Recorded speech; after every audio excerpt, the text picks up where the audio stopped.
everybody. J Average Vintage Collector here with another episode of Ballplayers in the Bulge, a series that features MLB veterans that were also World War II veterans, but that specifically fought in the Battle of the Bulge, which was the longest, deadliest battle in World War II. So thank you for tuning in again. Today we are going to talk about First Sergeant Steve Souchock. Steve Souchock was born in Yatesboro, Pennsylvania in 1919.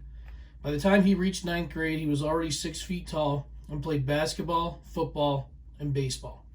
After high school, Steve moved to Michigan and worked on the assembly line at Ford. He played semi-pro football while there, but moved back home shortly after the season ended. Once back, he signed a contract with the Greensboro Senators, a Class D baseball team in the Pennsylvania State Association. He played first base and did well offensively. However, when the team was struggling financially, they sold him to the Yankees in 1939. He was sent to Class D Eastern Shore League and spent the entire season there, hitting .257 with 8 home runs and 36 runs batted in. In 1940, the Yankees sent him to Akron of the Class C Middle Atlantic League. He hit 24 home runs, hit .310, and led the league in RBIs, all while having a vision problem.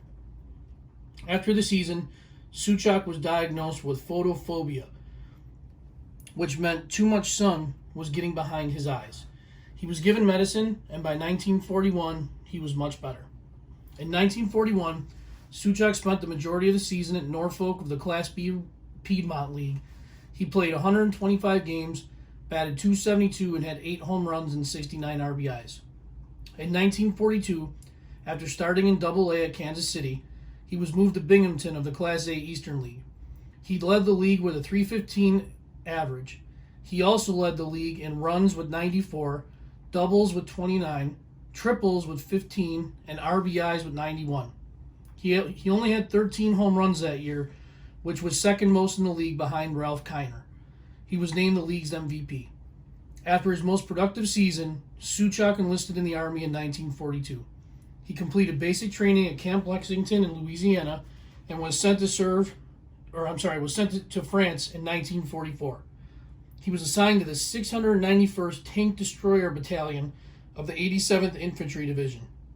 Souchock and his unit were in combat for 16 months in France, Luxembourg, Belgium, and Germany. Known as Big Steve, or Bud, he commanded a gun crew and received several medals for bravery, including a Silver Star. He also fought in the Battle of the Bulge, where he was awarded a Bronze Star for valor. In 1945, Souchock was released from service, receiving multiple medals and 5 battle stars. He returned to baseball in 1946 and was put on the Yankees roster. Baseball rosters had increased in size while he had been away. He requested to go back to the minors, believing that he was not good enough to be on a major league roster. The Yankees waived him, but no one claimed him, so he remained on their roster and was a bench player. In 1946, the Yankees had been rotating first baseman in an attempt to find a permanent solution. By July, they were also on their second manager in Bill Dickey, and he put in Souchock even though he was only hitting .111 at the time. By the end of July, Souchock had settled in as the permanent first baseman and finished the season hitting .302 with 3 doubles, 2 triples, 2 home runs, 10 RBIs, and 86 at-bats. Still not committing to Souchock as an everyday first baseman, but recognizing that he needed to play every day, they sent him to AAA. The war had slowed his development. AAA would hopefully do the trick. 1947 was a great success as he hit .294 with 25 doubles, 11 triples, 17 home runs, and 99 RBIs.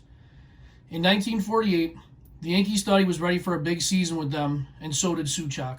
During spring training, he was hit by a pitch on the wrist, and it derailed his season. The Yankees acquired another first baseman, and Souchock only played in 44 games when he returned and was almost absent on the stat sheet.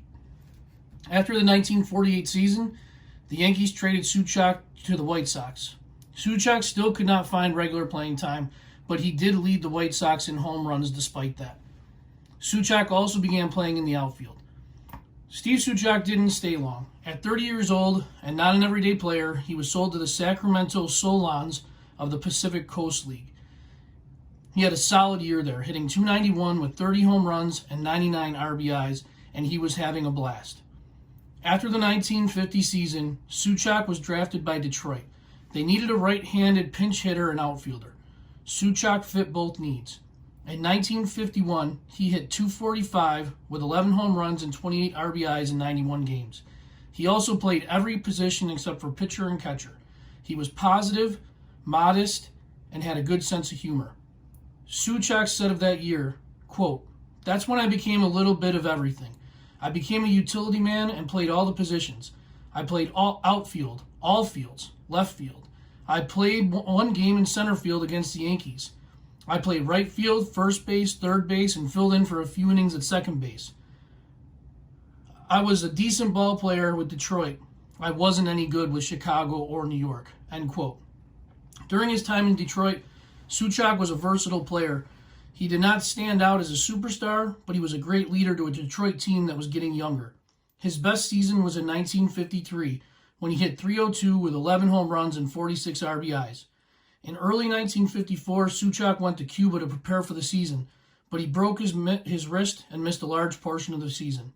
He had been replaced by Al Kaline.